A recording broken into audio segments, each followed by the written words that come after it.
Hello again, and welcome to episode 155 of SDGC for Thursday, July 25th. If you're not aware, Super Deformed Gamescast meets right here each and every Thursday night at 9 p.m. Eastern Standard Time, where we discuss the latest gaming headlines with a wide variety of panel members and guests. We also do a whole bunch of other stuff as time allows, like a separate show about movies and television, community game streaming, which we haven't done in a while and we need to get back to, a mental health support show, and a bi-weekly morning show every other Friday. If you've been along for the ride so far, welcome home. And if not, hey, feel free to stick around and maybe throw us a subscription. Every single podcast is archived the next day on our YouTube channel for those who like to watch. And you can find us on all major podcast services for those who like to listen. I got to be honest. I feel like my son did it a lot better. I feel like you really can't beat my kid. I feel like there was a novelty to that. It was amazing to get on, and then there was just a very tiny John. I wasn't prepared for that. I was not there for that. Sorry. I didn't get the chance to tell everybody, but he was so proud of himself afterward. Like we went upstairs. He was like, Daddy, I did it. He was like, I did it. And I was like, you sure did, man. And then like 30 minutes later, Dad, can I listen to it? Is there a way I can go back and listen to it? And I was like, yeah, sure. So he like just kept rewinding it and listening to him. Yeah. Of course, Imran in chat, you can't be my kid is a sentence that no one really noticed, huh? You can't. Anybody who tries to beat my kid, I'm gonna fucking beat you. Anyway, how is everybody doing tonight? Doing all right. I'm doing lovely. We're coming off a nice, cool week. Everyone's complaining rightfully about how global warming is just melting the UK right now, which I have deep sympathy for. Most of my coworkers are in the UK, but it's been like in the 70s and like low 80s here all week. I've got the windows open. There's just like a cool breeze blowing through. In the morning, like the birds are singing, and I got like a cup of coffee out on the back porch. It's good shit, guys. It's good shit. Meanwhile, it was chilly this morning when I got up. I went out of the house in shorts, and I was like, wait, no, I can't wear shorts. No. It's too chilly. I got to get some pants on. So yeah. I'll just point out that this past Saturday it was fucking 110 degrees here. Yeah, same. That was us last week. That was last week. It was unholy here. It fucking sucked. It was terrible. It was one of the worst weekends ever. It was really bad. Melting. Speaking of that, I did not know this until today, but did you know that if the sheet of ice covering Greenland were to melt, the sea level around the world would rise 24 feet. But if the ice covering Greenland melts, would it finally be green? Apparently, or is there no green under the ice? So here's the thing, Derek. Apparently, Greenland is actually 3 separate islands that is held together by that fucking ice plate. I did not know that until today. And I know that because for sometimes, as I said today on Twitter, sometimes I think Reb's about got the sassy face on. I think about the fact that Greenland is like 3/4 ice and really not that green. And I don't know why, but I think about that a lot more than is probably worth thinking about. I think about a lot of things more than is probably worth thinking about, to be honest with you. I'm shrinking under the sassy Reb face. Oh, no, I brought this topic up. I'm just, pondering our eventual demise in the next 50 years. That's all. Martha and I are grappling with the ethics of whether or not we can ever actually have kids. So, yeah. Great times, right? Right. Love to be in my late 20s/30s in, the year of our Lord Beyonce 2019. Yeah, but you know what? The only thing that can take our mind off of the eventual burning up of the planet. I know what it is. What is it? Is it video games? It's video games. I'm impressed, Reb. I didn't. I was. You didn't know it was video? I was clueless. I had no fucking idea. Am I the best student in the class? Yes, John was like, I thought it was homemade popcorn. I thought we were just going to talk about Reb's recipes, like her Skyrim cookbook. However, also, since you brought it up, I am currently drinking mead that I made myself. Give me 2 seconds. I will get the container. Yeah, get the container. Reb's going to get. Yeah. Derek, what are you drinking? Just water. I have 2 kinds of mead here. Ooh, I believe this is Nord mead. It's a little shaken up right now because I poured it out just a few minutes ago. But it's got like orange peel and cloves and a couple cinnamon sticks in there. And that doesn't look like you're supposed to drink that. And then the other one is like black briar mead. It's got crushed blackberries, dried rose petals, Also has a cinnamon stick or two in there, and I think some other spices. They're so good, guys. That's You know, you actually can brew it fucking cool. yourself, Oh my or you can gosh, turn I on a love this tap in shit. Flint, Michigan, and you get the same stuff. What? Nothing. Do you have a favorite, Reb? It's actually neither of these two. There's 4 recipes in the book. I think my favorite was probably the hunting brew mead. It was the first one I made, and it had apples, lavender, and something else in it. Ginger. It was really good. I really want to get that fucking book and try this shit now. It's pretty Like, good. I really do think the World of Warcraft cookbook is better, but what you need is a Final Fantasy cookbook, John. And let the record show that I brought up Final Fantasy before John tonight. Apparently, you had to there's beat him. there's actually a cookbook for everything that Ignis cooks in Final Fantasy 15. I want it Oh, because God, that I'm food sure looks there so is. good. That food I'm looks positive so that there good. is. That's one of the best things about the game is that every time I play Final Fantasy 15, I get so fucking hungry every time I make camp. I'm like, God damn it! Now Photorealistic food. I'm like, shit. Now I need fucking vegetable stew and eggs on toast. Like, fuck. Eggs on toast. Eggs on toast is the fucking jam. Eggs on toast is really good.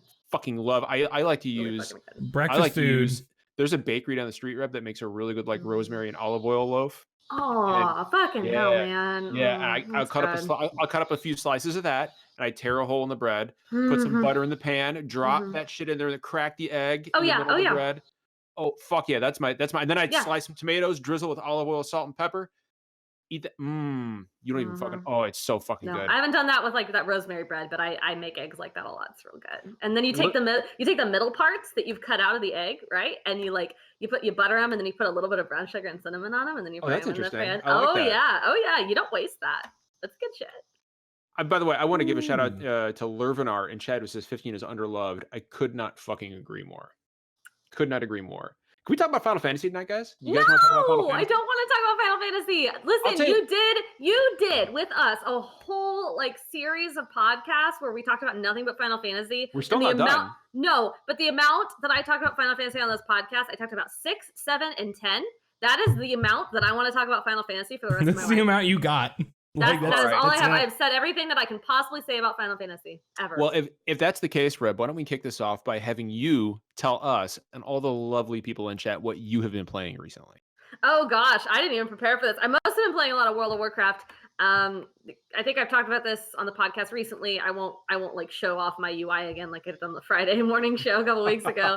What a waste of time. But I am playing World of Warcraft. The new raid has opened up. I'm really happy about it. I think one of the things that I've loved the most about World of Warcraft over the years is finding a group of friends and raiding with them. Like I love raiding. I feel really skilled. And it's fun to raid. It's fun to find success in that. But it's also kind of a crapshoot finding a group of people to do it with. I had a group of friends. We raided together for a while. We kind of broke up as, like, we're still friends, but, life just kind of got the better of us. Raiding's hard. But I found a new group. It's got a couple of my old friends in it who I raided with before. Not all of them, but a couple of them. And they're great. They're funny and they're efficient and they kill bosses and they're not rude to each other and they don't say racisms, which is great in a video game like World of Warcraft. Always a fucking plus. Always fantastic when you find a group that does not say racisms. And we killed, I believe there's 9 total bosses in Ashara's Eternal Palace, and we killed all 9 of them last night on normal. So on Saturday night, it's our next raid night, we're going to go into Heroic. They killed the first boss in Heroic without me a couple nights ago. I was not there that night, but we're going to try and get down as many as we can, and I'm excited about it. I know a little bit about Warcraft lore just because I used to play a lot of Warcraft 3. Ashara is the mer lady, right? Like she's the queen of the No, the Naga. Yeah, the Naga, right? Yeah. She lives in the Maelstrom, right? Yeah. Well, she lives at the bottom of the sea. The premise is that she used to be this high elf queen who was beloved by all, but she's like super vain and selfish. And then ruin came to her kingdom. She was going to drown in the ocean, and then the old god was like, "Serve me," and she's like, "I'm not going to serve you, bitch. I'm a queen. You'll make me your queen. That's what we're going to do." And he was like, "Fine." And so sounds like Vicky telling me to do the laundry. So he like turned her into like this creepy Naga ocean queen, and now she rules from this ocean palace. And she like the story in WoW is convoluted right now. I'm not going to bitch about it too much, but basically, we randomly one day decide in the middle of a war to go on an ocean adventure, and we get sucked into her realm for no apparent reason in the middle of expansion that has not been about her for any reason whatsoever. I know the whole expansion's been about like trolls and Kultiris and the faction war and all this other stuff, and then in the middle of it, Ashara's just like, "No, we're doing this shit now." So now we're in the middle of like this ocean whirlpool, and we're we're killing Naga. It's fun. It's a cool air. Don't tell me Ashara lore is dope, bad, but it's terrible. But it's a fun time. It's a well designed raid. Some of the fights are really fun. I'm having a good time. Reb, I was just gonna ask: can a group of orcs and trolls not go for an ocean adventure without getting pulled into some kind of fucking Naga hellstorm? I'm a Tauren. I'm a peaceful Tauren. I'm like down with nature. You know, the Earth Mother, all the other stuff. You don't want to bother anybody. No, I'm not messing around. I'm just going on a little boat trip and then That's just fucked fucking up. sucked into the ocean. Like, who needs That's this really in their fucked life? up. I don't need this in my life. The other thing that I will be playing after this podcast is I bit the bullet today. I have downloaded Fortnite. We're gonna see what that's like. It's gonna be a good Interesting. time. I think you Yeah. should stream that. I'm not gonna. It's on the Switch. Well, no, I guess I have equipment to do that now. Yeah, you could set up your Elgato and. It requires setting up though. It's work. I don't know. I'll think about it. I'm really bad. That's the problem. Like, everybody streams Fortnite. Everyone's good at it. I'm really bad at it. I have Stillness of the Wind I've been playing. I've been thinking about streaming that as kind of like a quiet evening game. What is Stillness of the Wind? That is a farming sim, except you play as this old woman on a farm, and the farm's been going for years, and it's her family's farm. And when you start the game, like, it's already been going for a while, but she's the last one left there, and everybody's gone off to live lives of like fame and fortune in the big city. Some people are going to space. It's cool, but she's just this old lady on a farm. And so you wake up every morning, you milk the goats, you turn the milk into cheese, you plant crops if you feel like it, you go and harvest some mushrooms from around the farm. You can gather eggs from the chickens. You can kind of explore Can you eat the mushrooms and get really fucked up? No, you can kind of explore the desert and find like mementos of her childhood. It's a sad game. Like, it's basically a game about growing old and time passing. Like it's meant to be a very atmospheric. It's meant to be poignant and yeah. Okay, Yeah, I see what you're saying. Like your kids and your family send you letters from the city all the time that tell you like all these things that are happening in the wider world, and you're just here on this farm in the desert.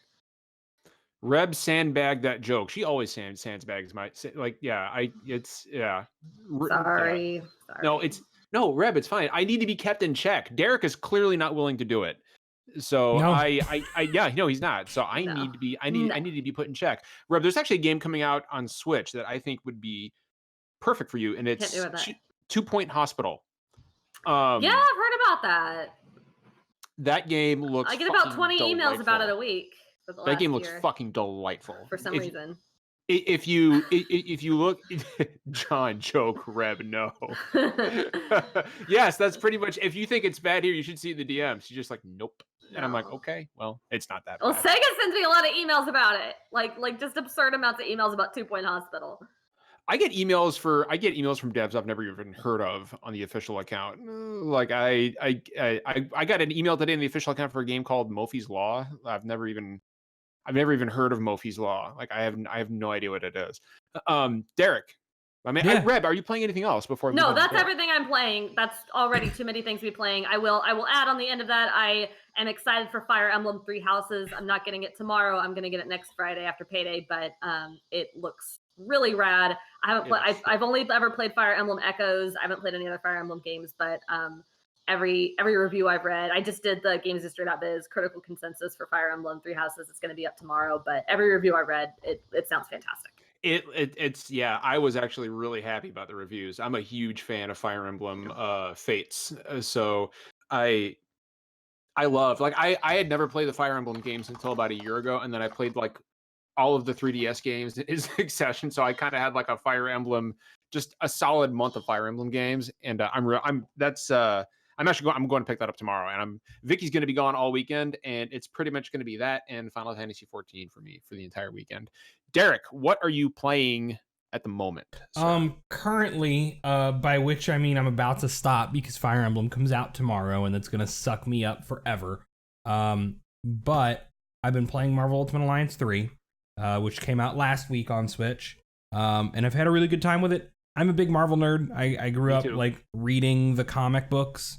I was one of maybe 3 people who knew who the Inhumans were, like, before they started being like a minor thing in the MCU. I actually read Guardians of the Galaxy comics, which is kind of a rare thing among comic fans, even among Marvel fans. I mean, they're an A-list property now, man. They are, and they were like a collection of like old, forgotten D-list cosmic characters. Nobody fucking knew who they were. I mean, I did, but nobody else did.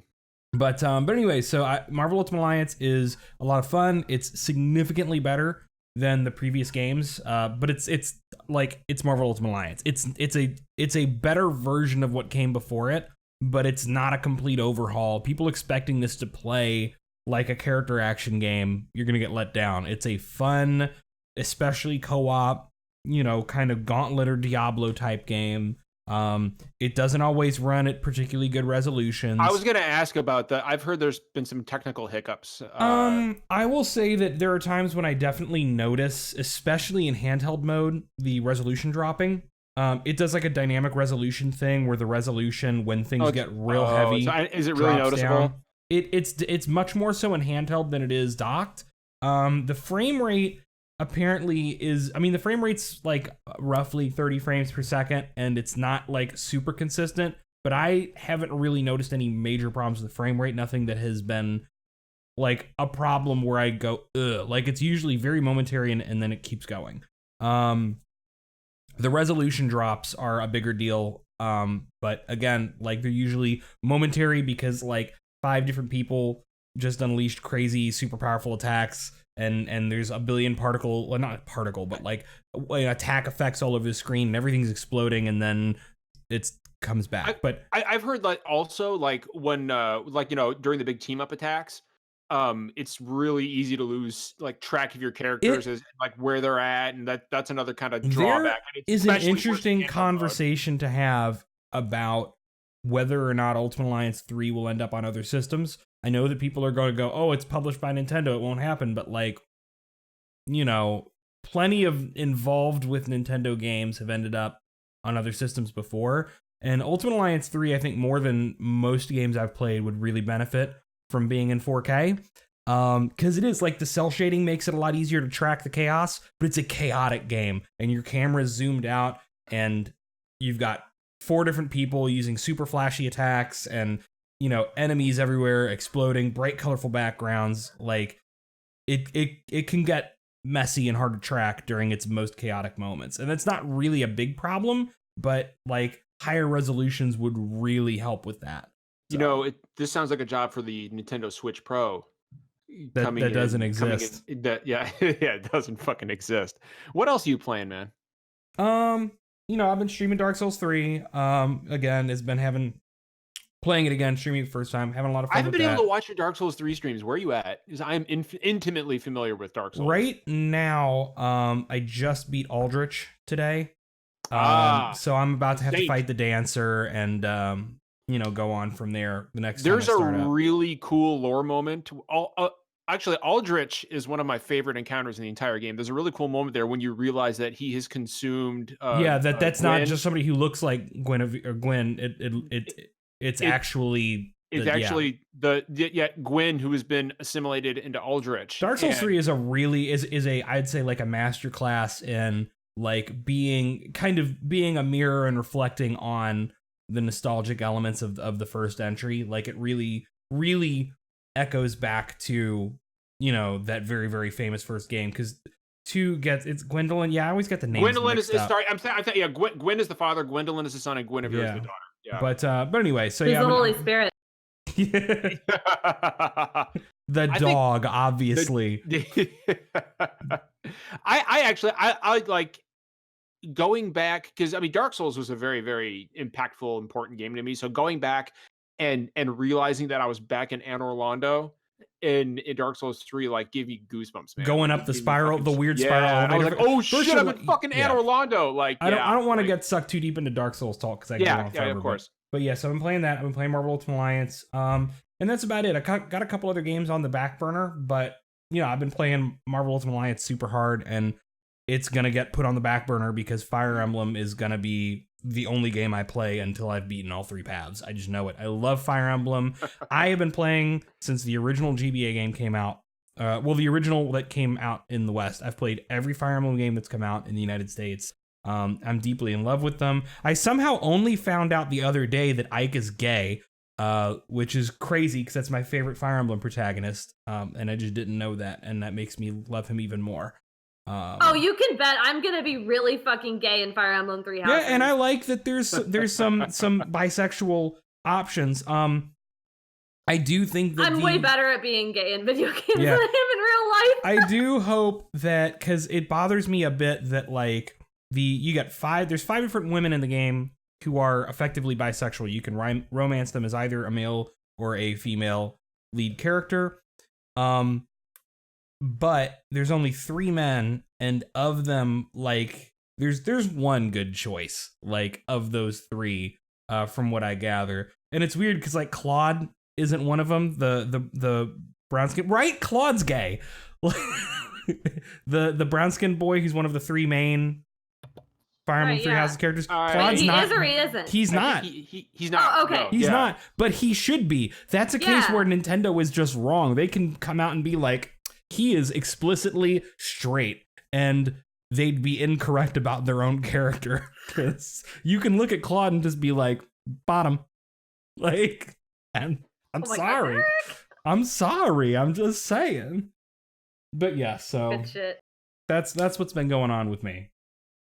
So here's my thing, right? Like I've got a lot on my plate right now. Like I was playing Bloodstained on PS4 and I really love it, but I put it aside because I somebody gifted it to me on Switch, and honestly, excuse me, the beer's coming back up on me.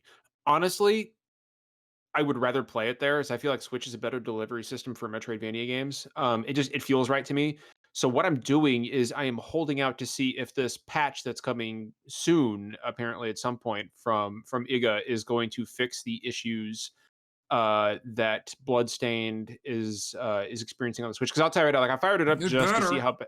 I fired it up just to see how it was, and it's like it doesn't look great. Like it looks real. It's a beautiful game on PS4. I haven't been able to open this up because it doesn't run well, and I want to. I have this. I want to give this to Lena, and I can't because it's bad right now. Well, yeah. But like my big problem is input delay. That's the problem. Yeah. Input delay, I think, is a bit like the frame rate. I can live with 30 frames per second. Yeah. I don't need a fucking 60 frames a second game. What I do need is for the game to actually respond when I hit a button or when I press Bloodstained is hard. Bloodstained gets hard as you get further in. There's not room for pressing a button. I made it to the Tower Dragon boss, and like I can't even imagine doing that on Switch. Half a second later, jumping after you've pressed the button, like that delay would kill me. I couldn't do it. So and so hopefully that comes out at some point. But actually, I mean, there are so many games that I'm playing right now that I'm happy to put it aside because I've got other things to play. If you have not played Time Spinner, which is it's a Metroidvania that is one of the most gorgeous pixel art games I've ever played. You can pick that up on Switch right now or PC. I think it's on PS4 too, but it's fucking awesome. You can blow through it in 7 hours. Time Spinner's very gay. Yes, Ron. Time Spinner is the most diverse in every single way. It really is. Yeah, no, there's trans characters, there's LGBT characters. Like there's I mean, it's polyamorous characters. There's a lot. It's middle of the road. Ambiguous brown is like the default for the game, which is kind of nice to see, and like a kind of weird sci-fi-ish. Like plus the ending of the game is so poignant. Like if you do the true ending, if you do the true final boss, like it's the ending of the game is so poignant. Of course, I've been playing a lot of Final Fantasy 14. I've been playing with Brandon actually, and we've been having a really good time playing Final Fantasy 14 together. Right now, like tomorrow, everything stops, and it's basically Fire Emblem Three Houses all day, every day. Yeah. Aside from that, I usually play a couple hours of Mario Maker a day, but I've been playing older games that I've beaten multiple times just because it's comfort food. You guys saw me post a picture of Okami yesterday, and I'm also about to finish like for the fourth time Ocarina of Time 3D on 3DS because I love Zelda games. And after that, I'm undertaking a task, and I think it's going to be either this year or maybe the beginning of next year. But I want to play through every single Final Fantasy game from 1 to 15, every single one. What's that, Reb? Nothing. No. Ask the question. Nothing. No, Reb. I gotta hear this. I gotta hear it, Reb. Why? Why not? That's all I have. I also said something really shady about Ocarina of Time, but I forgot that I swapped to push to talk, so no one heard that either. That's fine. That's probably for the best. That is probably for the best. I'd probably regret that. So I do want to address something that our friend Imran said in chat. Oh, he says 1 to 3 kind of suck. I'm waffling on whether or not I actually do want to slog my way through Final Fantasies 1 through 3. I may just start at 4. Because even like Derek knows, even Dawn of Sorrow is fine. Like, Final Fantasy 1 is fine. Final Fantasy 2 just is straight up bad. It's just straight up a bad game. And Final Fantasy 3 is boring, and the DS version is overly difficult, and I just don't know if I want to. Hot take. Really old RPGs, especially if you're replaying them, you own them, just emulate them and do the cheat codes for I'm on an old school RPG kick right now. Like I'm gonna play through Final Fantasy Tactics War of the Lion soon on Vita, and I just got done playing Arc the Lad 2 on Vita. Arc the Lad 2 is fucking awesome, by the way. If you've ever played it, dude, no, it's fucking great. Outstanding fucking game. So I've got a question for both of you, and I want to start with Reb first. What is coming out this fall that you are the most excited about? Because I feel like, starting in August, there is literally something I am really excited for every single month. And I don't know how the fuck I'm going to play them all. Well, Pokemon Sword and Shield is probably the easy answer. That's not quite till November, though. I guess that still counts. November's the fall. Really, that and Luigi's Mansion back to back are just they're a power combo. I can't wait for Luigi's Mansion, Reb. I'm going to be like burning through Luigi's Mansion as fast as I can so I can get to Pokemon, but I'm going to hate that I'm rushing through it. I want to actually finish it because once I hit Pokemon, I'm not going to stop. Oh, thank you for the schedule. I don't know. I just know what Nintendo games are coming out. I don't know what else is going on. So all my indie darlings got delayed. Yeah. So is anybody picking up Control next month? It looks good, but Oninaki's next month? Maybe. Is it really? So I've heard very middling things about Oninaki. Like I've heard the story. I've heard the world, and the story is really cool. But whoa, random person at Reb's house. I've heard the story and world is really cool. But I've also heard that the combat is just like bleh. Like generally, Tokyo RPG Factory has not really impressed me with things that they've done. Like they make solid, okay games. Yeah, I have a really special place in my heart for I Am Setsuna. I know that a lot of people thought that was really mediocre, and I absolutely understand why people thought it was mediocre. I like the writing and the aesthetic, though. I liked it for the same reasons that I stand Chrono Cross. It was made by people who deeply loved Chrono Trigger, who wanted to make people who played Chrono Trigger happy. And so it had all these moments in that game where the music or the environment or whatever would just barely touch on something that was real Chrono Trigger, Chrono Cross, and then it would pull back. I did a whole piece back then about how the musical themes in Setsuna, they would hit 3 or 4 notes in a row to the point where your brain would almost recognize a theme, and then it would do something else. And I thought that was just fucking genius. So I love I Am Setsuna for that reason. I also understand why people don't love it. I didn't play whatever the heck was after that, but I read some of the previews of Oninaki, and I think I could roll with that. I think I could handle they say the combat's not great. I don't really think RPG combat is usually great. I think it takes a game doing something particular. I love Bravely Default. I think that combat's fun.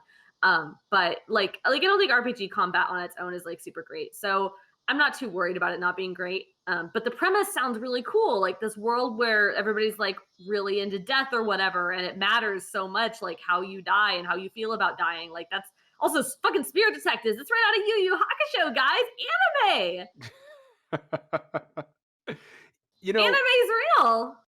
Is it real? Is wow, that's amazing. I've actually never seen a single anime. I'm just going to throw that out there. Yeah, I know. We've had that discussion. And so we got to get you on some Cowboy Bebop. That means I need to get you to lose a bet so you'll watch an anime for me. I will actually, Reb, you don't need to bet me. I'll watch an anime. Tell me what to watch and I'll watch Cowboy Bebop. Cowboy Bebop would get. I would start him on a movie though. Probably anything Ghibli. Anything Ghibli is yeah, that's what I was thinking. I think a Spirited Away, is a pretty easy one. Or Princess Mononoke. They designed Ni no Kuni, right? That's a Ghibli art film. Yeah, I love Ni no Kuni. Okay, yeah, you'd like it then. Princess Mononoke would be very John's jam. Mononoke is good. Yeah, I bet he'd like Princess Mononoke. Yeah. Yeah. Full Metal Alchemist Brotherhood is good if you've already seen the first Full Metal Alchemist. Not to get too off track, but it's been a long time since I've thought about I Am Setsuna, Reb, and I wanted to mention something about it. I'm like you. Like Chrono Trigger is one of my favorite games of all time. And so when I heard that this game was coming out, I was really happy. And when I played it, I got the sense that it is a good game. It's a fine game. It bothered me that the game never really. It seemed like the game was afraid to find its own identity. Yeah. Because it not only did it crib gameplay wise from Chrono Trigger. I mean, there was literally abilities like triple text and double text. There was X slash. I was like, this is Chrono Trigger combat. But also the story was straight up Final Fantasy X. Like it was straight up take the Yeah, girl. I can see I mean, that. it has some Yeah. Final Fantasy X elements. I think it was less Final Fantasy X and more like very RPG trope, right? Like there's a self-sacrificial woman who has to go do something to save the world at the expense of herself. There's a hero who's escorting her to do Yeah. this. There's like, a group of other people who are, throwing in their lot with them for one reason or another. You get there, you find out this woman has to make the ultimate sacrifice. Everybody goes, "What the fuck?" And they have to like it's the first half of Tales of Symphonia too. Oh shit, then- it is. Yeah, Yeah. And then they decide that maybe that's not such a good idea, and everything goes to shit for the rest of the Well, game. It's great. and I know that Takahashi Takeda was a director of Chrono Trigger. I just felt like I would have rather just had Chrono Trigger 2, to be perfectly honest with you, or like something in the Chrono series. No. I don't know, like that's just me. But anyway, like I don't know, it's weird. You got me thinking about now, and everything I liked and didn't like about that game. Derek, I had a moment. Can we spoil I Am Setsuna? Is that fine? Are we all yeah, okay the with that? game's a few years old. Cover yeah. your ears. Okay. Yeah, sorry. The thing that got me about I Am Setsuna is there's a moment at the end. You get to the end. I don't remember the characters' names, but the one like the twin dagger user. She ends up being like this weird kind of avatar or whatever. She's like an avatar of the goddess or something. Yeah, or whatever. Like the whole thing, the way it all lines up, I just like fucking looked at it and I'm like, oh fuck, she's Shala. Like that's what they're going with here. This is basically supposed to be Shala. And it was just like the way they talked around it and the whole topic, like it just hit me in this like really weird way where I was like, Chrono Trigger is already this franchise about alternate universes. There's a thought process here where I Am Setsuna is just like one of the alternate universes and alternate timelines of Chrono Trigger. And I know that's like not, I mean, that's like not canon. That's like some bullshit I made up in my head. But I really enjoyed that. I thought it was great. Also, the music for her battle Headcanon is valid. ruled. Yeah, like the music was so hit or miss in that game for me. Like I think like the piano only stuff was interesting and it was an interesting experiment. They didn't always nail the landing on it. But like the most impactful part of the game for me was the final battle when you realize what the Dark Samsara is, and I was like, oh man, that's really sad. Like it's just, it's just this, like spoiler alert, it's just the spirit of this little boy who is angry and lashing out, and that made me think of my own childhood, and that was the part of the game that really hit me. But I'm sorry, I didn't mean to derail the conversation too much with I Am Setsuna. Hey, Justin! Yay, welcome! Hey, you look really sorry, good. I got stuck in traffic. Oh, You it's look all really good, man. good. Oh, thank you. Justin, I just got out of Once Upon a Time in Hollywood, which is very good. Did you enjoy it? You liked it? It was really good. It was a vastly different movie than I was expecting, but I really liked it. I'm excited to go see that. Anyway, welcome to the show, man. We're talking Justin- about what we're excited for. Coming Justin, up look in the fall. chat, dude. Everybody's so happy to see you. Look at that. I haven't loaded up the chat yet. Load I up was the chat, hopping dude. on Like Discord. everybody in chat is so happy you're here. I never get that kind of reaction. I'm happy to be here. I haven't been on in a little while. Yeah. So we're talking about what we're most excited about for this year. So I will give you a minute to collect yourself, gather your thoughts, find your center. I'm gonna kick it over to Derek. Yeah, Derek, let me get the chat and stuff ready. Yeah.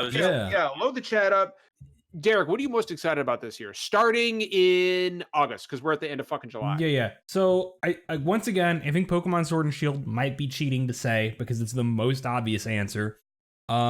So disregarding that, and actually I might be more excited for this than Pokemon Sword and Shield. I just don't want to play the comparison game.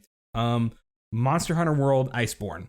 I am so excited. I'm a Monster Hunter stan. That's not anything new. Monster Hunter World, I've been in on pretty much since the first snippets of gameplay we saw. I put a shitload of time into the base game, and the Iceborne expansion is going to add so much new content that it's going to effectively be a whole new game. I mean, there will probably be more content, more new monsters added in Iceborne than were in the original game. So we're gonna more than double the size of Monster Hunter World with this, and that's amazing because there's more stuff for me to make hats out of. I don't know. It's very exciting. I love those games so much. I love the combat. I love the gameplay loop of collecting collecting materials and crafting. And I've been playing these games for so long that I'm like attached to a lot of the monsters. So it's really cool when they show a new trailer and it's like, oh, it's this one, and then at the end there's like the green slime and it explodes, and I'm like, oh, I know what's coming next. So it's all just very exciting. So I want to real quick give a shout out to a special friend of ours in chat. I want to give a shout out to Dio. And the reason I want to give a shout out to Dio is because Dio has been listening to this podcast for like fucking years now. Like Dio has been with us for a long time. And I see Dio's our boy. Dio is a boy. Dio is our boy. So what I'm going to do for Dio right now is, Dio, I'm going to gift you a tier 2 sub right now. You can get that sweet sake emoji. And here we go. Everything's good to go. You still need to get me a photo of a barrel so that I can make the fuck barrel emoji. What's that? I still need a photo of a barrel so that I can make the fuck barrel emoji. We need the fucking fuck barrel emoji, don't we? Which sort of loops back to the thing that you said at the beginning of the show about how we haven't done any community game streams in a really long time. That Like too. the last one we did, I think, was the fuck barrel one. I'm actually No, down to we do did it a this weekend, couple to be other honest ones, with you. Like Vicky's gonna be gone. I'm not doing anything. Okay, well, the last one am- I remember is the fuck barrel one, and that's Yeah. the only thing that matters. I think am we totally did Smash fine. a couple times. That's We've right. done Jackbox, but yeah, we're due. We're due Fine. to play with some people. You're all right. You're all correct. I am so Dio, enjoy your tier 2 sub, man. But no, like I am totally willing to do a community game stream. If anybody's available this weekend, let's fucking do it.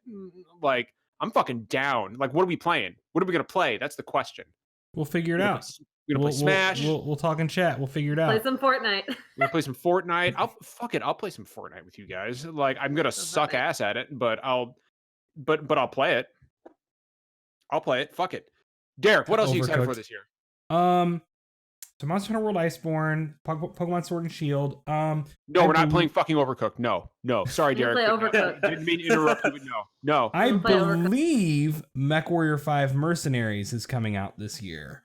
Oh And yeah, it's- it just got it is confirmed for actually. December, right? Yeah. Did it get a confirmed date? That's amazing. I did December, see. I believe. Yep, I did see it's going to be an Epic Game Store exclusive. Cue a bunch of capital D discourse. Jesus Christ! I know. Sorry. But it, like, I don't Can I give a just throw shit. out there, sorry, that I wrote an article about Steam this week that mentioned the Epic Game Store exactly once. It was like a 4,000 word article that mentioned Epic once. And the Resetera thread for that, like the first 2 comments were like normal things. And then after that, the whole thread was about the Epic fucking Game Store. Immediately That's not what the turned to article was about. shit. None of you read this. Just, like, fuck. Anyway, sorry. Please continue. Yes. That's what everything on the internet I about know. Steam is right now. But MechWarrior, I love the MechWarrior games. I played a lot of MechWarrior 4 Mercenaries back in the day. That was a long time ago. And since then, there have only been, I think there were 2 spin-offs on the original Xbox, like the one with the Grizzly Bear controller. And there hasn't been like there hasn't been MechWarrior 5. So MechWarrior 5 Mercenaries, I'm here. I'm excited. I hope that game turns out good. I loved BattleTech, so I'm here for some MechWarrior 5. Assuming I have time and I'm not just like Monster Hunter and Pokemon, I might buy it and it'll sit in a backlog for a bit. I don't know. You're not gonna get on that Luigi's Mansion? I will. I'm excited. Luigi's Mansion might wait because it's a crowded year end for me, and Luigi's Mansion might be one of those games that I just grab like early next year or something. It might be like something I grab in January or February before the March hellstorm hits and we're all sucked into a billion different major games. Like Final Fantasy VII Remake? Yeah, like Marvel's Avengers. So It's going to turn out good, I promise you. one thing I'm surprised you didn't mention, and one thing I am very excited for, is Astral Chain. I'm curious. Next I month. gotta see I- reviews. I gotta see reviews. I gotta hear word I of don't know, mouth. man. Dude, the previews look really good. Like the game looks really good. I got one of those good John Feelings one. Like it's and you know You that wanna I'm make good a at bet call- on it? Uh-oh. I'm good at calling these bad boys. You know it. I've got a reputation. I got a nose for these things. like 90 meta easy, like for Astral Chain. Like it's coming in hot. Oh, Like, absolutely not. Are you shitting me? No. Has It might- any 80 platinum 80 game meta. cleared it? Okay. Yeah, no, Near Automata was had like a 91 meta or something like I that. thought it was like Nier- There is 87. no fucking way this is gonna be a Nier Automata. Are you kidding me? I'm just saying, I think it's I agree with Imran. It is way too anime. Yeah. I mean, to be fair, Nier Automata was anime as fuck. Oh, it Like- was so good. It was really fucking good, but it was also anime as fuck. Like It was an I extremely really want weeby game. It super was, but I really need Astral Chain to be good. I'm also really looking forward to right now my number one most anticipated game this year, period. Like it's not even a contest, is Link's Awakening. I'm so fucking excited for Link's It's gonna be Awakening. so Link good. So lovely. Oh, Reb, Link looks so wholesome and pure.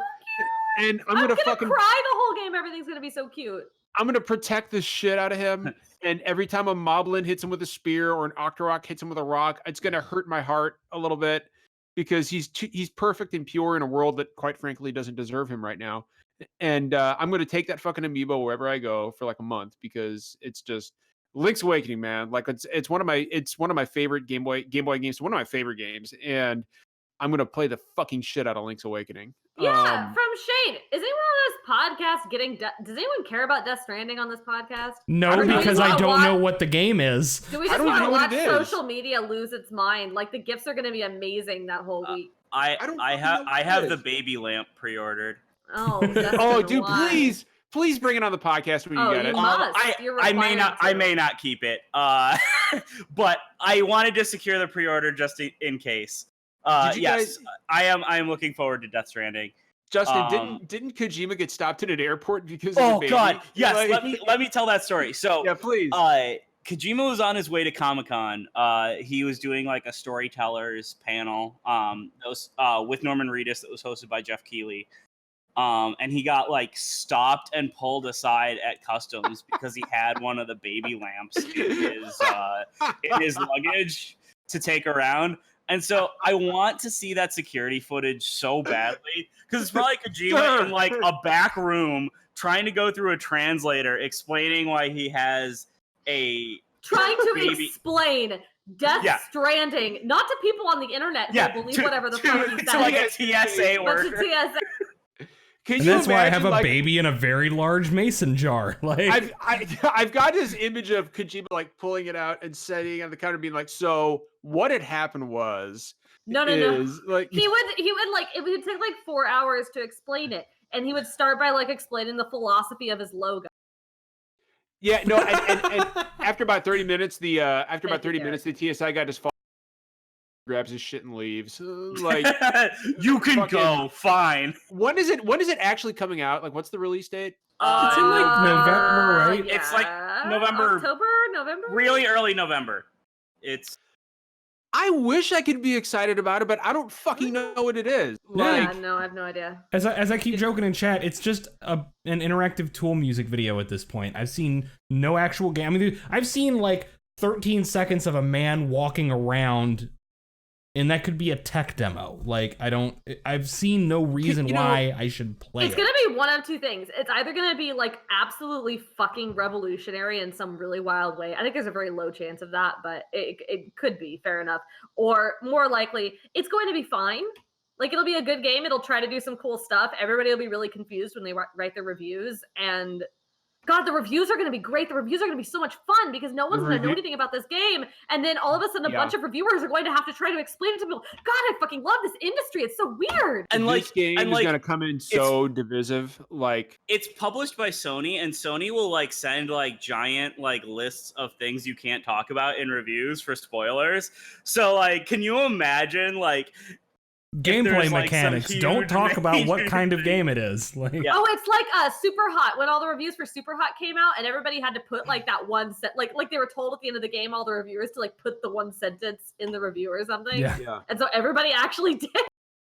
but I'm very much looking forward to the game, and like I'm kind of hoping it's like a divisive, weird game. Oh, like, it will be. It's gonna be because, divisive like, as fuck. like because we don't get too much of that in like AAA gaming anymore, right? Like we don't get many big surprise games. We don't get like huge budgets spent on a really weird concept.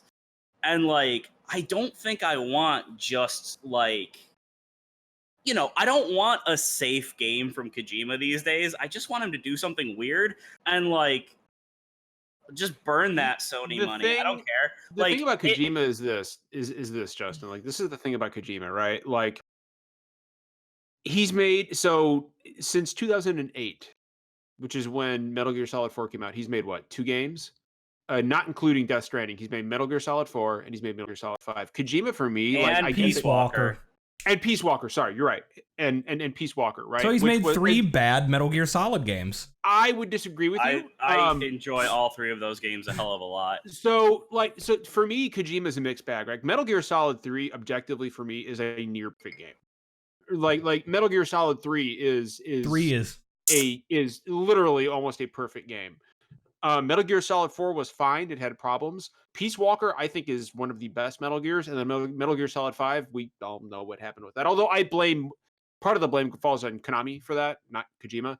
But I don't know what to think about. I'll put it this way. I would have rather had Silent Hills.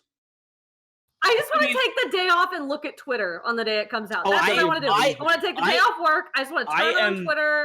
I am taking that weekend off. I'm shutting off Twitter and everything and Oh, no. No, I want to watch the bullshit. I want no context bullshit. I'm gonna rep. This is gonna be so much fun. We're gonna have memes for months, guys. I know it's gonna be cool.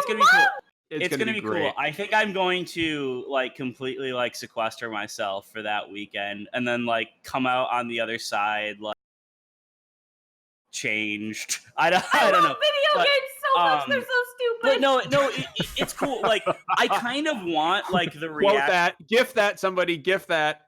So like there's a like kind of infamous interview where they were talking about Blade Runner 2049, and like that movie had a ridiculous budget because it was funded by like multiple different studios. I remember that, yeah. And stuff. And I remember there was the first screening for it, and somebody like leaked one of the execs' reactions to it as just like, "Oh my fucking god, we made a $300 million art film." I want that to be what Death Stranding is. Oh, it's what it will be. That's what it will be. Death Stranding is going to be the most important and industry-changing game to ever be made for exactly 3 months. After which point, nobody will ever talk about it again other than to go, "Hey, remember that game? How did we feel about that?" No, I don't think that. I mean, another alternative is that and this is, I mean, I don't know if this happens in Death Stranding. It happens with a lot of games. This is something that like we'll review very well, and people will be like, "Oh, look at all this amazing shit it's doing. Let me write all these critical pieces about it." It's going to review like 9s and 10s. And then, like 2 months later, we're gonna start getting think pieces. Death Stranding wasn't that good, actually. Well, Death Stranding is actually super problematic. Death Stranding has all these problems with it. Death Stranding is actually very stupid. I mean, that happened with MGS5. That has what, 95 Metacritic. Yeah. And I loved every hour I put in that game until I was done with it. And then about a month after I was done with it, I went, "I fucking hate that game." So enough about Death Stranding. Other things I'm looking forward to. Next month, Wolfenstein Youngblood is tomorrow. Which I'm looking forward to. I love the current Wolfenstein games. You are not dissuaded by the lukewarm reviews. I wasn't expecting like too much better than Old Blood, which I was expecting a little more though, Justin, to be honest. Like Old Blood was fun, but also had some problems. So like, I kind of expected the same from Youngblood. Yeah, but like the whole weekly quests and like, no. There were already elements of that in the new Colossus, weren't there? Where you had the assassinations. Yeah. Yeah, it was I don't remember that, but okay. Like the officers you had to go after. Also, I'm getting the game for $30. So like, yeah, I mean, you can't say no to that price. It is $30. That's not a discount. Well, that's how much it costs. I got the deluxe edition, That's right, which I got the deluxe edition for $32 instead of $40. So I think you need the deluxe edition so that like if you have a friend to play co-op with, they can just download the game. Midi says tomorrow. It's like, yeah, holy shit, it's coming out tomorrow. Like nobody's fucking talking about it till today. Because Fire Emblem's coming But out. yeah, there was that one. I'm really looking forward to Control next month. We mentioned that before you came on. Yeah. Yeah, I really loved the demo I played at PAX. I haven't been able to play a Remedy game in a while. So I'm very excited for that. I'm so glad it's multi-plat. That way more people will get to play it. And I hate the fact that Quantum Break was bound to one platform. Let's see what I think those are kind of like the two big ones for the rest of the year. Like Destiny Shadowkeep, I'm really looking forward to. I knew you were gonna say that. I've been getting the Destiny itch again, but like the way the seasons approach is, it's just like here's more end game content, and I kind of need the like campaign to build me up to getting ready to do end game stuff. I'll tell you what. I'm really excited for when Nintendo has that direct September. They announced Metroid Prime Trilogy for release on the Nintendo Switch in December. That when they do that, that will be my most anticipated game in 2019. Sure, okay. Can't fucking wait. Nope, Red just quit. Red just quit. Yeah. That's I don't blame bad. That's how bad of a prediction that was. That's how bad. Yeah, no, that's fair. I got really sad for a minute, Reb. That was really good. It's not coming, John. Fuck you. It's We not should've all coming, John. coordinated. I just want everybody to know. left Reb it. knows I did that specifically for her. Hey, That was Reb, guess what? specifically You for found Reb. your next bet. Yeah. We're going to All keep right. nailing in with Metroid Prime Trilogy Don't bets play. till the All end right. of time.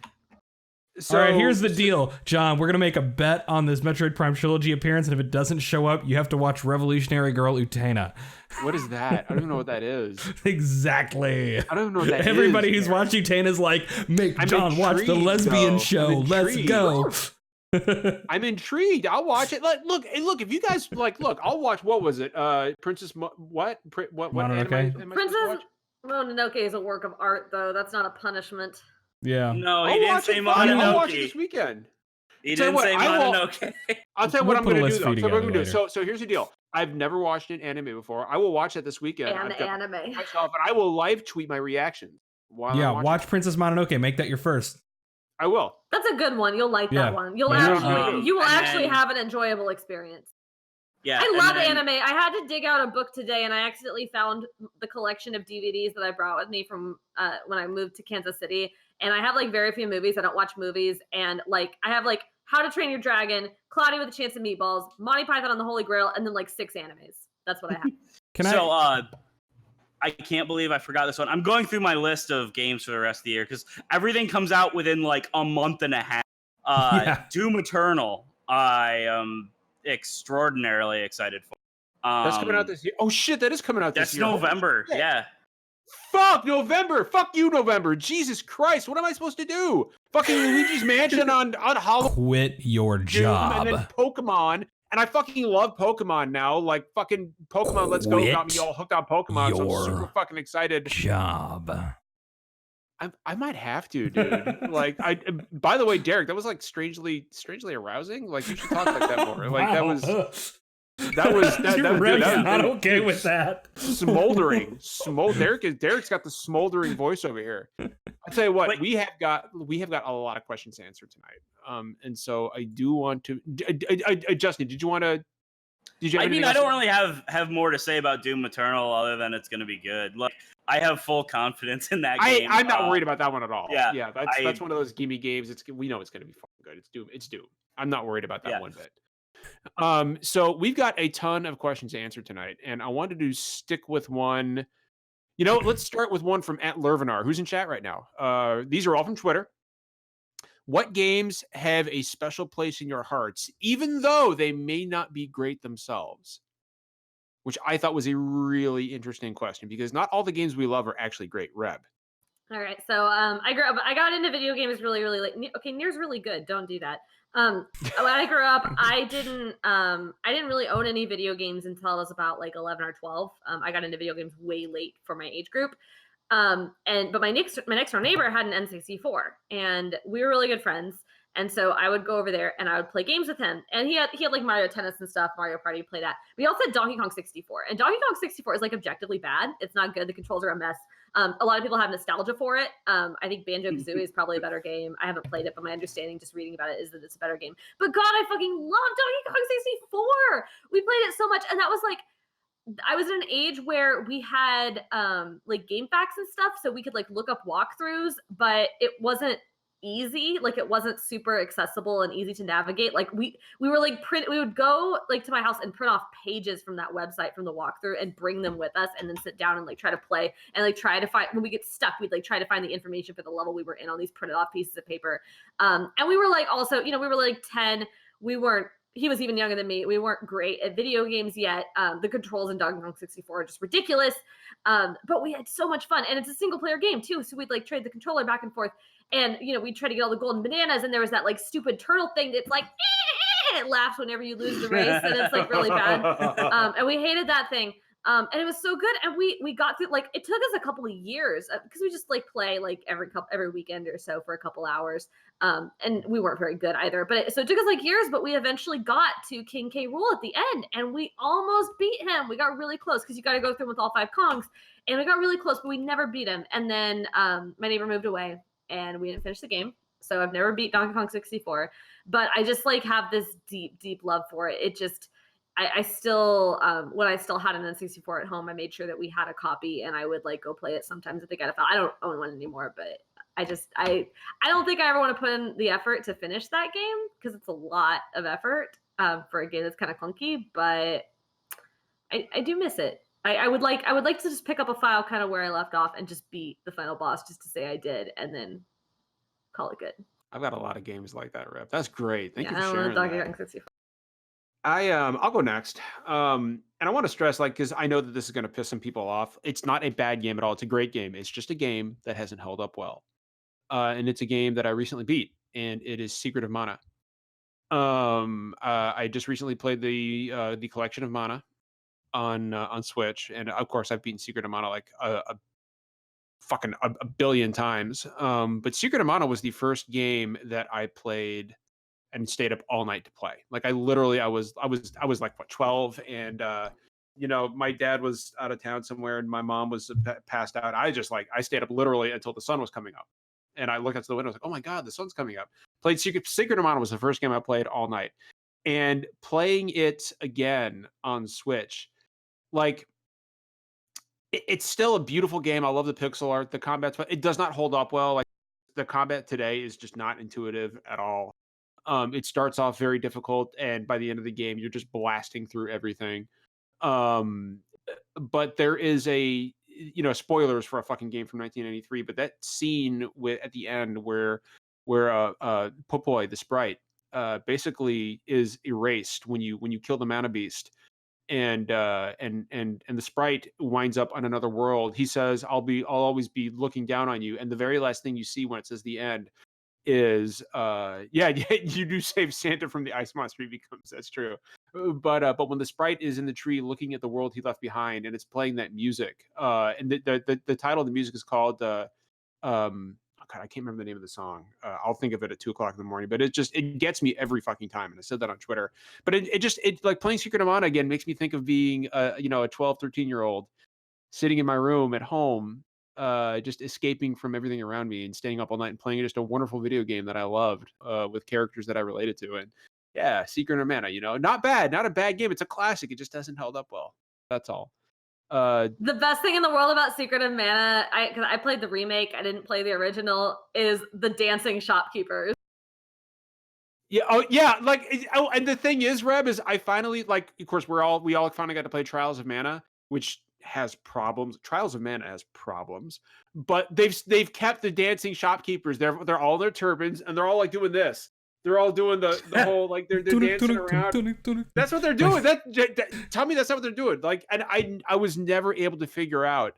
When I was a kid, I was like, what are they doing? But they're all like, they're spinning in a circle, and they're like, I don't know, this guy, the one I'm looking at right now from Secret of Mana Remake, is doing a little bit of that, but he's also kind of doing like a little bit of hip hop moves. I don't know. I love it. So, like, Yes, Trials of Mana is a good game. It has got some problems at the end of the game. Like, let's not beat it. Like the end of the game, it's got some problems at the end of the game. It gets grindy, combat gets super difficult. I don't want to get too far down the road, but yeah, Secret Armada for me. Justin, what about you? So for me, it's a weird one. So when I was growing up, I couldn't get games too much, so I would just pick up random stuff from like the like Game Boy Advance bargain bin at this one like local just like general media place. So this one game is a spin-off of Zone of the Enders for the Game Boy Advance called Fist of Mars, which was a turn-based strategy game. You played Fist? Oh shit! You're the only person I've ever known who's.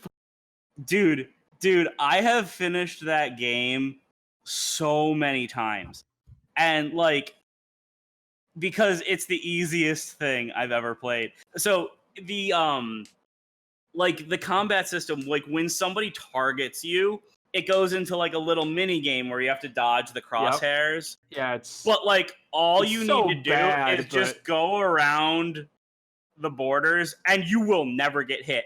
I like did entire playthroughs of this game where I maybe got hit once. Like it was ridiculous, but I remember playing it and like nobody talked about this game as a kid. I really enjoyed it. And then like all of a sudden there was like a fight in the middle of the game that like I thought you were supposed to lose, and one time I won, and then the entire second half of the game was different, and it blew my mind because I had no idea. I thought I was just like gonna go through like again, like I didn't know I hadn't gotten the real ending. So that like was super cool that like it kept going because like the ending made me sad. But then there was a very happy ending that I didn't know was the true ending, and that was very cool. So I'll just always remember that because, like, when games you usually have multiple endings or decisions and stuff, I like have almost always known that there are those things going in, and having no idea and just being surprised with like, because I think this was like the third or fourth time I went through the game. Just all of a sudden having half the game be different and like tons of new story stuff was very cool. Fist of Mars, man, damn. All right, that was a great one. Derek, now real quick, I know what I want Derek to say. I know he's not going to say it. I know he's not going to say it. I'll be curious when I'm done. I got to hear what you want me to say. Okay. So I want to preface: we are talking about bad games. Right, that we enjoyed as a kid. Derek, I'm instituting a rule after Shigetamana. They can be games that are good, just haven't held up well. Okay, I'm gonna say this is a bad game. You know that feeling when you remember something you did that embarrasses you so badly that even though you're alone in your house, you swear out loud and you cringe up for a moment and you need to wipe it out of your head? Every day. Yeah. Anyway, as a kid, I fucking loved Gex Enter the Gecko. Hey! I was expecting so much worse than just Gex. That's a bad fucking game, Joe. Like the Gex is ET a really game. That's what I was bad game. expecting. Like the ET game.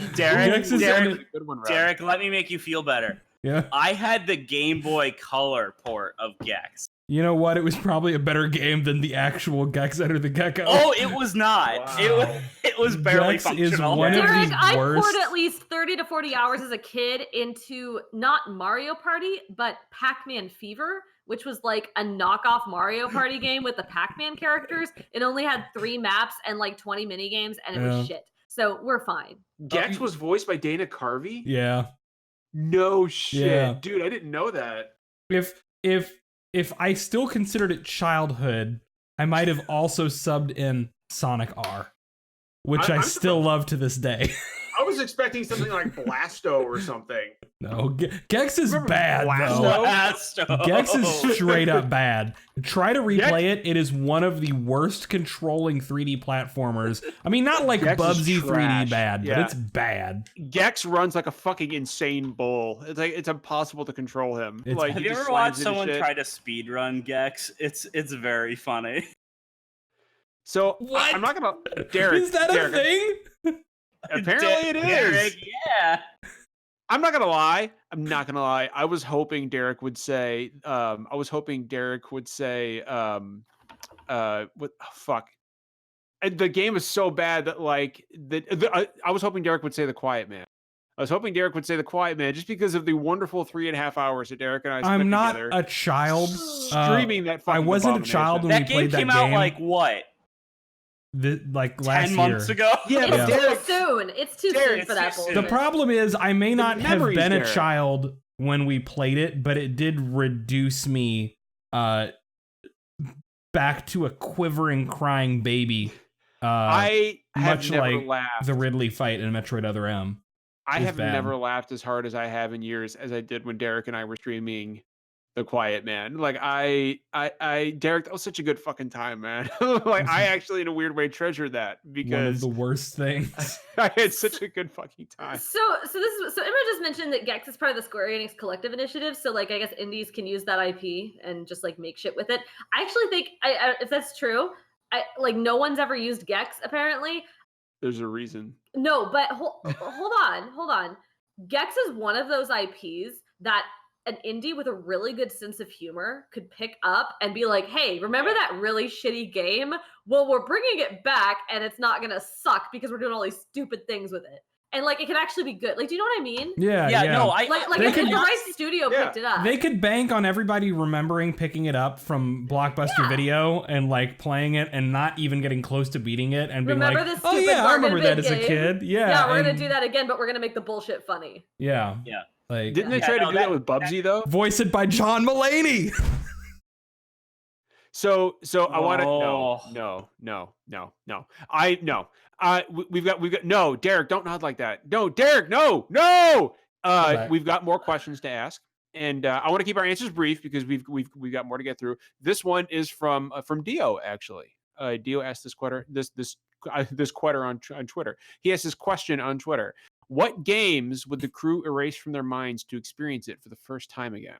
Oh, fucking Breath of the Wild. That's not even hard. Interesting. Okay. Breath Because of the Wild. Because I reviewed it and it took me, I reviewed it. I had a week and a half to review that, plus like 3 other Switch games, plus the Nintendo Switch as a hardware. And I crammed it all in. I loved it. Like one of the best fucking games I've ever played. But I agree. the fact that I had to cram it into a week and a half, I ended up going back. I did the DLC. I like 100% of Dilla Shrines and stuff. I didn't do the Korok Seeds.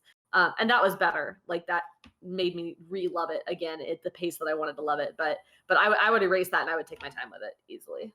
That's not hard. That's a great answer. Derek, what about you? Derek is lost in thought. Persona 4. Ooh, okay.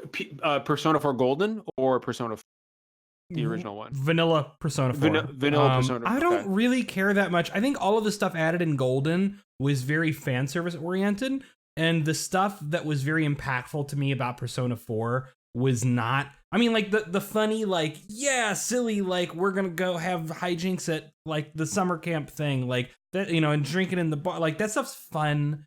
But Persona 4 hit me like a ton of bricks. I don't know if I would have been at the end of high school or just starting college when I played Persona 4. I think it would have been the end of high school. And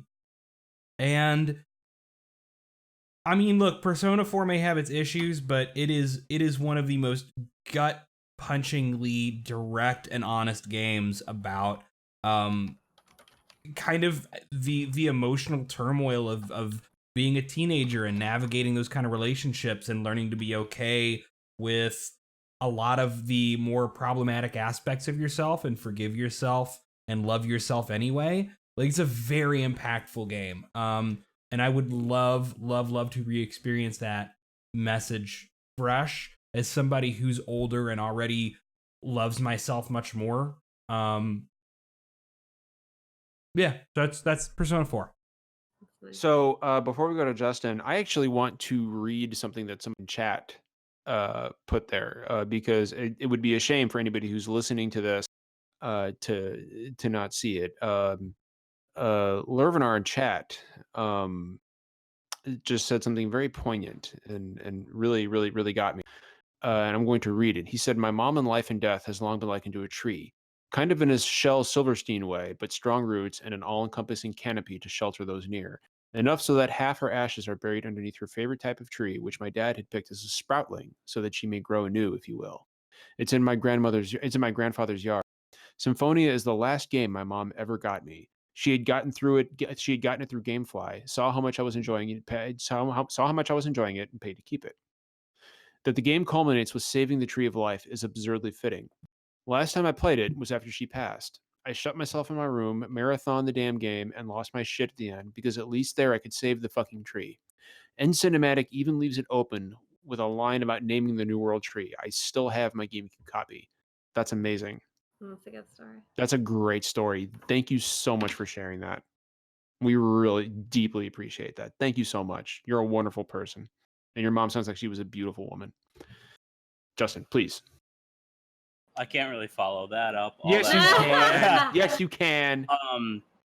I think for me it would be Metroid Prime if I just had to choose one, because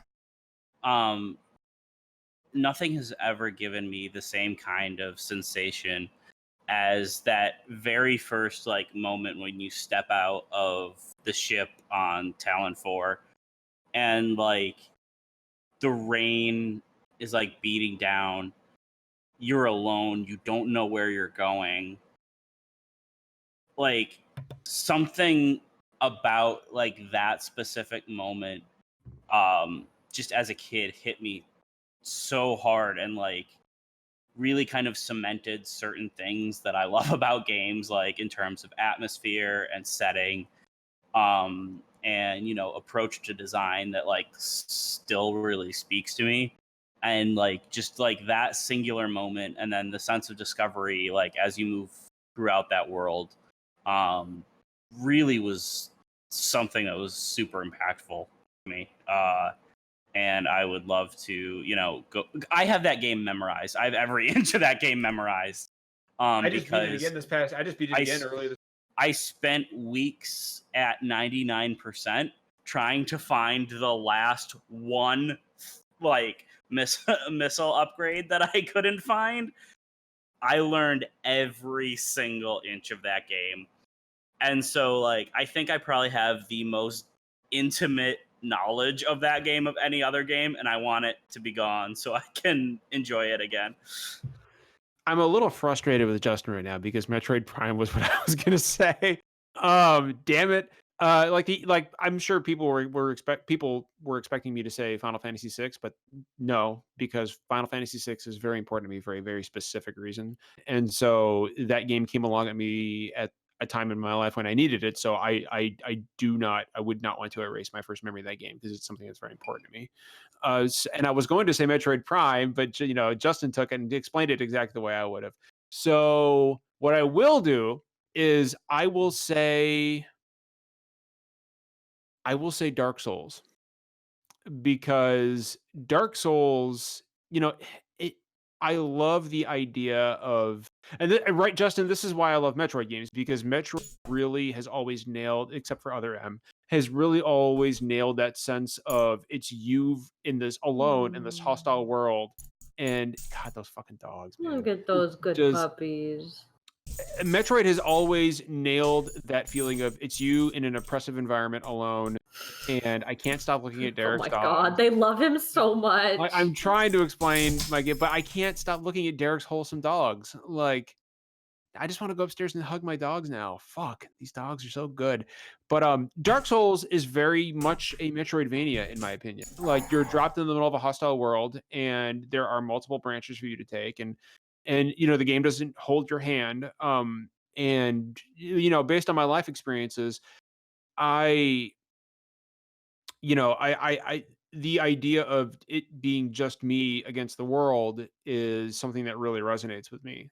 And Dark Souls is one of those games where I would love to just erase my memories of it and just get dropped into that world again. Like get dropped into Lordran for the first time and experience seeing Anor, like, you know, cresting the wall after beating the Iron Golem and seeing Anor Londo for the first time, or, you know, walking into the Tomb of the Giants and it's pitch black. You have no fucking idea where to go. And you're just lost, and all you can hear are the enemies breathing around you. Like that is something that I would love to be able to experience again for the first time, because it's the first time you experience these moments in Dark Souls are really just something that can't be replicated. So yeah, for me it would be Dark Souls. Justin, I'm actually glad you took Metroid Prime.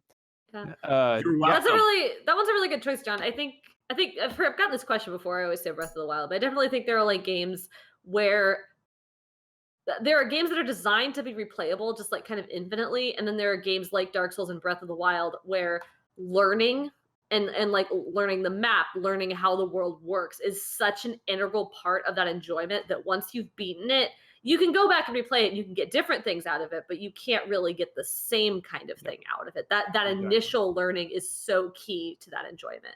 Exactly. I agree 100%. Another question from our friend Adam Bankhurst over at IGN. He says, what would be your ideal Switch or Joy-Con? And You cut out for us. I didn't get that We didn't question. hear it. okay, sorry Also, about that. since we're mentioning it, Justin, your webcam keeps cutting in and out. I know it's because it keeps freezing and I have to Okay. do that to restart it. You know what? It Or- wouldn't be SDGC if shit went. I heard it sometimes it doesn't freeze for other people, but it freezes on my screen, so I have to do that to No. fix it. All Yeah, good. no, yeah, it doesn't freeze for us. But Oh, Adam great. wants to know. Adam wants to know what would be our ideal themed Switch or Joy-Cons, and what would they look? Fucking Easy Animal answer for me. Crossing. Super Nintendo. Give me some fucking Super Nintendo themed shit. I'm all over that. I want Animal Crossing, and I'm probably gonna get Animal Crossing. I'm sure you will. Which is good. I don't really know what they would look like. That like I wouldn't just want them to be like different colors. I really loved there was a Nintendo 3DS pattern, or maybe it was a 2DS. It was one of the patterns they did. It was like kind of a cream or a white color, and then it had the little icons, like the little leaf icon, and then like a few other little things, and they were all small, and it was like a nice little pattern. I thought those were just classy as fuck. I would love Joy-Cons that looked like that. I feel like there's this huge market for Joy-Con, for like Nintendo's just like giving us random different colors, and I'm like, give us some fucking designs, man. Oh Yeah. no, I'm changing my answer. You know what I fucking want? Literally Atomic what it just said. fucking The purple. clear shit. I want the clear shit from the Game That Boy was Color. that was what I was gonna say. The clear Yeah. blue, the clear purple. Where is that? That was the Official best. atomic purple Okay, Joy-Cons. we need to Give talk it to me about now. what Nintendo's problem is. Everybody loved that. 0 people hated that. Either you didn't have it and you wanted one, or you had it and you loved it. It's great. It would sell. Why have they not made this? What I is don't understand. wrong with them? I don't understand. The Atomic Switch Pro Clear- controller is even that kind of it could be more Yeah. transparent, but it's still that kind of translucent. Yeah. You can see the circuit Yeah. boards, you can see the molding game- lines. My Game Boy Color was that Yep. color. My Game Boy Advance was that color. Yep. Like people have such strong nostalgia for that. Like Yeah. that. Like I would pay a late fucking 90s, premium. early 2000s, Yeah. clear. Like yeah. I would pay a fucking premium for a clear atomic purple Joy-Con set. For official ones, because there are Official, like yeah. they're Yeah, modded. Like yeah. people make custom ones and they look and they're super great, good. but they're fucking expensive as shit. But yeah, that's the thing. I want Nintendo to release like an $80 pair of atomic purple Joy-Cons. I'd buy them immediately. I don't care that I don't have money. I'd donate plasma. It's fine. This is actually super. So can we all agree that atomic purple clear Joy-Cons is the answer? Official- Like, that's the Yeah, Answer. that's just the answer. This is good. There's no I Yeah. said, nobody hated it. Nobody ever. People only liked that. Yeah, I don't think we need any further discussion. To be perfectly honest with you. No, I'm making a fucking Um, poll. I want to know who didn't like that. Why are we not doing that? Yeah, Make a but- poll. Let's make a poll. I'm Fucking making poll. a Twitter poll. We actually have a question specifically for Reb. Specifically for Reb. Okay, I'll make the poll in a minute. At jbergeron94 on Twitter wants to know, what is the weirdest thing you have reported on that didn't expect you would have in your Oh. field? Oh, this isn't a good answer. You don't have to answer it if you want to. No, I'm gonna answer. It's just not a good answer. I think probably the weirdest thing that I've had to report on was honestly the whole medieval times thing with Randy Pitchford, and the reason why Yeah. that was so weird. I mean, okay. I Like, remember when we were discussing. Please elaborate as to yeah. why this was weird. I mean, that was I'm weird unaware. in itself. It wasn't great. It wasn't. Are you really unaware? Or are you just being silly? No, Being he's silly. Oh no, he's 110% being silly. Okay, so like it was weird on its own, but like there was just I had to sit and like this news was like actively breaking, and I want to be clear, like my job is really good about keeping. Well, I like my hours are 11 to 7. Those are the hours I work. If I'm working late, it's because I have like chosen to, and it's always with a little bit of embarrassment because I know if my editor in chief found out I was working late, he'd kind of be like, you should not be doing that. Like don't stay late. It's not worth it. We'll do the news in the morning. Like this is not imperative.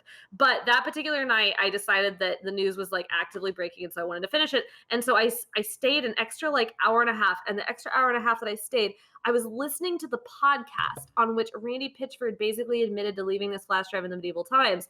And he's talking about, I mean, this is like, I don't want to get into this, but he's like talking about like porn that he likes. Yeah. Like specific details about porn that he likes, magic tricks and how they relate to porn that he likes. Like talking about underage women, like, or like barely legal women, whatever the fuck. And then just like cracking these jokes constantly. And it was just like there were things in that podcast that I ended up having to report on because they were like, and then, you know, these are the things that this person is claiming. And then Pitchford has said X, Y, and Z in a public forum. And I just I didn't want to fucking report on that. I did not want to do that. That was not great.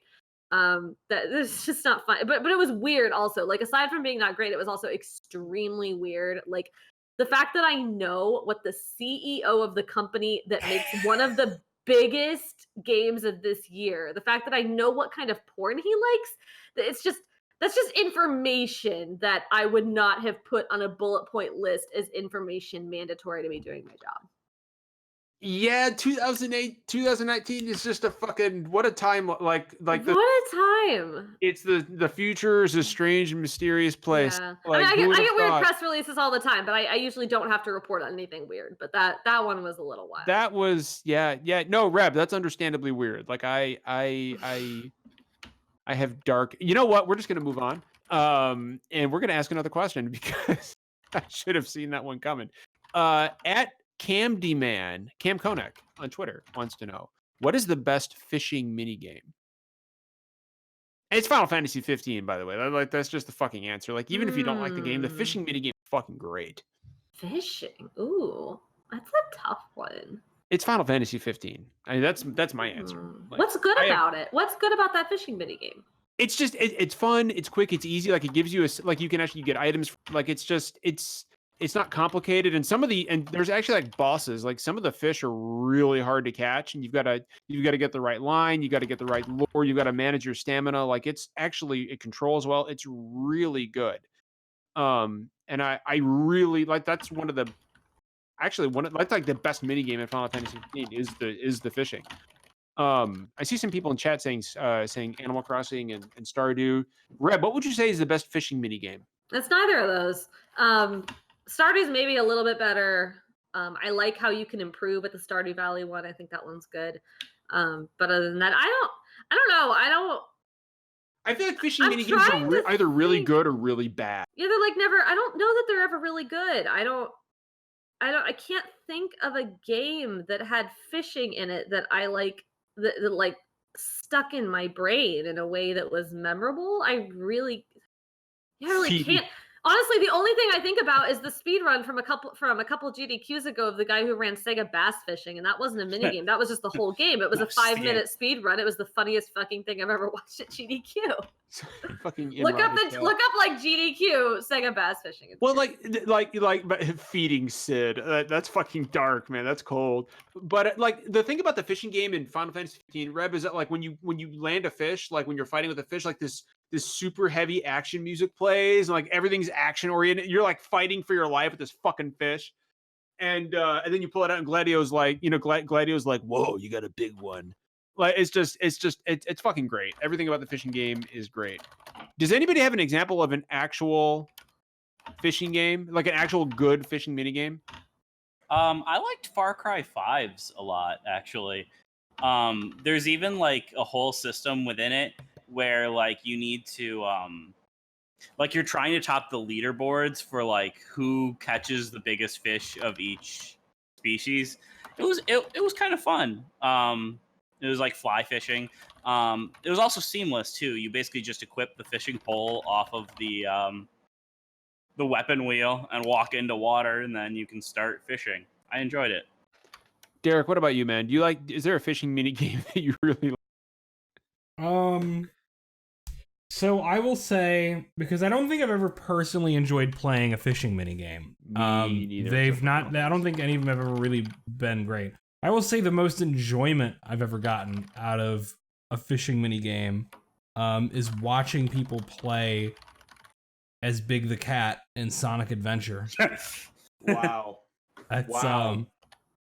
it's among the worst things ever put into a game that expensive, and it's really just a joy to watch people struggle. I'm surprised nobody said Labo. That would require one of us to have bought it. No Labo love here, huh? Do you know what a fun fishing game is? No, I don't, Justin. Because I'm starting to be. I don't think there are good fishing mini games except for like one. It's Ridiculous Fishing. It's a mobile game where a bunch of fish get launched into the air and you shoot them with guns and try to see how high you can keep them in the air. It's really good. It's from Vlambeer, so. Oh, so it's probably Yeah. so if Rami made it, it's pretty good. I think that was like their first game or something. We're getting low on time here. We've got a few questions that I think would be good for us to answer tomorrow morning on the morning show. Of course, the morning show with me and Derek and Reb goes live right here on SDGC on Twitch at 9 a.m. Eastern Standard Time. There's one question. We got a few questions. Well, a part of one question that we'll answer tomorrow. For extra credit, we got a shotgun, a game fuel, and scream our kill death ratio in Fortnite. So yeah, that's Reb, play some Fortnite tonight and tell us what your KD ratio is, and then tomorrow morning you can slam that game fuel, crush the can on your head, and tell us all about it. Where does one acquire this game fuel? Any reputable gas station. I was just gonna say, yeah, you have to go to a gas station to get any reputable gas station will carry, like, only the finest 7-Elevens and Wawas will carry game fuel. But is there anything else that just to remind everybody, PAX is coming up. So a bunch of us are going to be at PAX. 3 of us here on the podcast will be at PAX. Derek, Reb, and myself, and Jeff and Finn will be there as well. We're all going to be at PAX. I'm officially going. It's actually happening. Yep, Reb is going to PAX. Reb, you've got some, like, do you want to tell everybody about your panels or? Oh yeah, I'm hosting 4 freaking panels. Oh my god, I don't have my PAX West spreadsheet up. I'll give details in another time with like times and places. But I'm doing 4. Imran's actually on one of them. Doing a panel on news writing. He's on it. Matt Kim from IGN's on it. Eric Van Allen from US Gamers on it. So it's just about, Matt Kim. I'd like to meet him. He's a cool dude. He rules. They're all awesome. All 3 of them are super great. It's gonna be a great panel. We're just gonna talk about news writing, like day-to-day stuff, like anything you've ever wanted to know about what the hell our job is. Mostly them. I'm just gonna be asking questions, but I'm there too. I'm gonna go. I'm gonna be at the panel. I'm doing 3 others that are gamesindustry.biz branded. One of them is Game Developers versus Crunch. How do you stop crunch? Another one is about nonviolent games. I'm still working on panelists. Don't know how official I can announce that yet, but I've got a couple lined up that I'm really, really happy about. One of whom made a game that I have loved very much this year. And then last panel is my favorite title ever. So he said something stupid on social media. I love it. It's That's PR fantastic. folks, it's comms folks, talking to them about, how not to say dumb things on social media and what to do if you accidentally do. Or we're not to have your AMAs. Yeah, social media, any form of social media. But yeah, those are the 4 I'm hosting. I'll give times and locations later, but if you have time on your schedule once that comes out, you should check them out. Pretty good. And this is also good. Be once again be the takethis.org Hope Booth coordinator at PAX West. Yep. And Derek, look at that. Yep. Yeah, mine's backwards because of the way the webcam works on the Discord video chat. It's fine. It's all the same thing. It's all the same. But yeah, both Derek and myself will be among the people working the Hope Booth this year as Take This volunteers at PAX. And we're really excited about this. So please come by the Hope Booth and check us out. Don't forget the AFK room. And hey, if anybody who listens to this podcast is headed to PAX and you see this yellow beanie floating around, or you see Derek running around, or Finn, come up and fucking say hi to any of us. Like we'll say hi. Like we're happy to shake your hand. I give hugs. If you want a hug, if that's your thing, I'll give you a fucking hug. It's no big deal. Reb can fucking attest to the fact that my hugs are top shelf. His hugs are really good. I will add that I'm going to be working the thing, so I might, if you see me like going somewhere very quickly and you don't say bother hi, Reb. and well, no, you can bother me. Just if I ignore you, I'm really sorry. It's probably not on purpose. Or Or if she I ignores like you very much. if she ignores you, it's probably me. What? Because it's a joke. I'm joking on myself. I'm laughing at myself because you would ignore me if I was trying to say hi to you and you were trying to go somewhere. No, My explain This the fell joke. flat. My No. joke fell flat. My joke fell flat. My joke fell flat. It failed.